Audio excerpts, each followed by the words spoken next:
Hey guys, it's Amir from BikeLikeAPro.com, and in today's episode we're going to talk about carbo-loading. Is it useful or not? Should you do it or not? Let's check it out.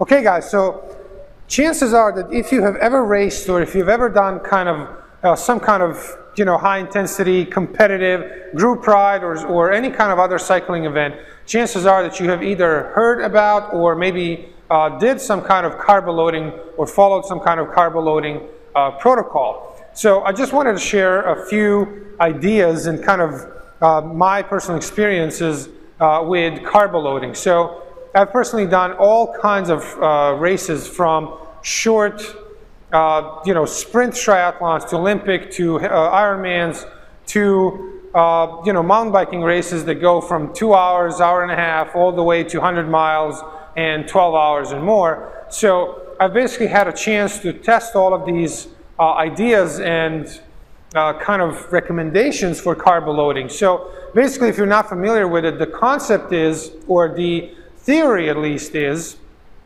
that if we carbo-load about 2 to 3 days prior to our event, which really means we really up our carb intake a lot. So let's say if you're usually having some kind of, let's say 50% of your total calories to come from carbs, those 2-3 days we're going to drink a lot of water, and we're going to also increase the carb intake to about 80%.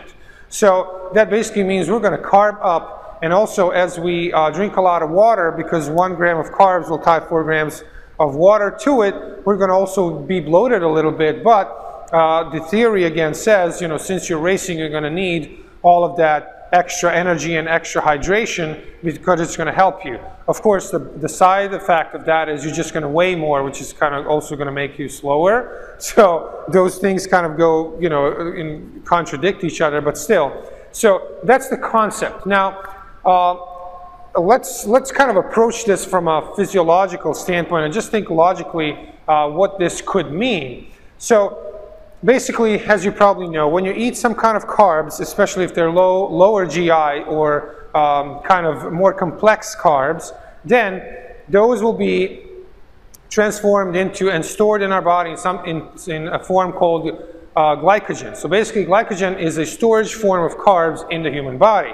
In our body, we have 2 places where we store it. That's our liver and the muscle mass. Liver can store about maybe 100 grams or so of carbs, so basically 400 calories, because 1 gram of carb has 4 calories. On the other hand, the muscles, because we have much more muscle mass than obviously just liver, muscle mass, depending on your size, how big you are, how much muscle you have, we can store about 300 to 600 grams of carbs in basically in our body. So the theory here says if we carbo-load, we can increase. Now the percentage is very, very small and very unclear, but let's think about what that can actually mean in different types of races. So if we have a shorter race, let's say a 2-hour race, and let's take an average, let's say 165-pound rider, and let's say that he can store, I don't know, 400 grams of carbs, which is 1,600 calories in his muscles, right? So if he's burning about 800 calories per hour, if that's really high intensity, that basically means it's going to take him 2 hours. If he didn't take any kind of carbs or any kind of energy drinks or any kind of energy supplement or product during the race, he would still be able to go through that race just on the carbs that he has. So in that case, what is the carbo-loading going to do for him, right?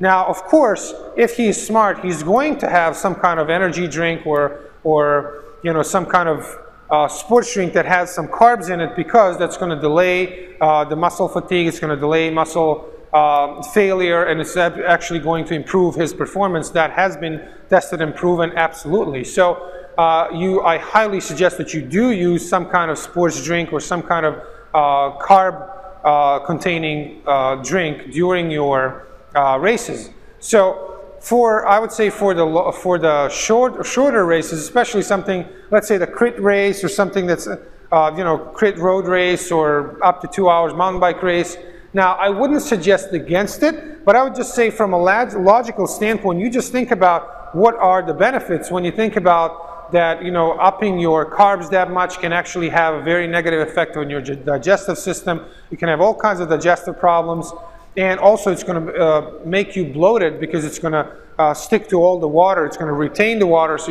your total weight is going to go up. And again, I feel that in shorter races, your weight matters more because, you know, in a 12-hour race, who cares? Your weight is going to fluctuate so much and the intensity is going to decrease overall as well. So it's going to come down much more to the mental part of it and how much you're willing to suffer, much more so than, you know, the actual performance, because the guys, a couple of them who are actually going to be competing for that top, it's going to, in a, you know, long ultra endurance race, it's going to come down to how much they're willing to suffer, I feel. On the other hand, if we have a longer race, how does carbo-loading affect the longer race? Well, I would say, as a general rule, my observation here and my kind of suggestion is to focus much more on testing prior to the race, meaning during your actual rides, testing all kinds of strategies when it comes to fueling on the bike, right? So I would suggest that you try different types of sports drinks, different types of, you know, just carbs that you can either eat, if you can make them into some kind of easy to consume and easy to digest form, that would be great. But it mostly comes down to some kind of liquid drink. On the other hand, when we have a long race, such as, you know, maybe a century ride or a 12-hour mountain bike race, or a 100-mile mountain bike race, generally, if you've ever done one, you probably know that after a couple of hours, you basically reach the point where your stomach, your digestive system simply cannot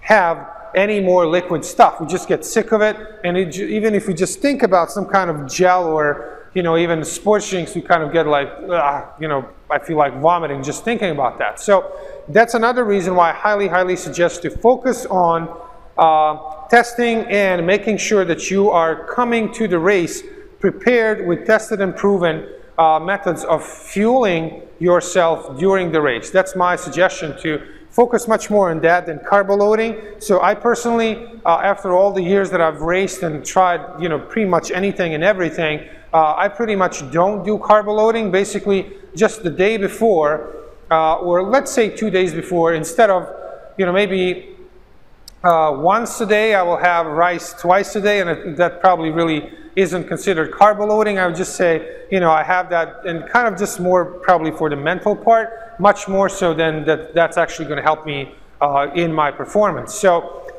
that's my take on it. I'm very, very interested in what your experiences have been. So please share them in the comment section below. What is your opinion of it? What have your experiences been with carbo loading? Are you actually using the protocol? If so, is it working for you? How do you know? And are there any tips and strategies that you would like to share with the community here about carbo loading and how effective it is or not? So that's it for this video. Thank you so much for watching. Please make sure to subscribe to our channel, and don't forget to leave the comments in the comment section below. I really like to hear your opinion and kind of get to the debate, or I would say conversation here, going around here, because this is something that I talk about with a lot of different cyclists and athletes, a lot about carbo loading, and there always seems to be kind of two camps. One camp is like, oh yeah, carbo loading is absolutely perfect. If you do it, you're a fool. If you don't do it, you're a fool. On the other hand, the other camp is kind of like, nah, it really doesn't do anything. We just believe it does, but it really doesn't do anything when it comes to physical performance. So that's all for today. Thanks for watching this video, and I'll see you in the next one. Right on.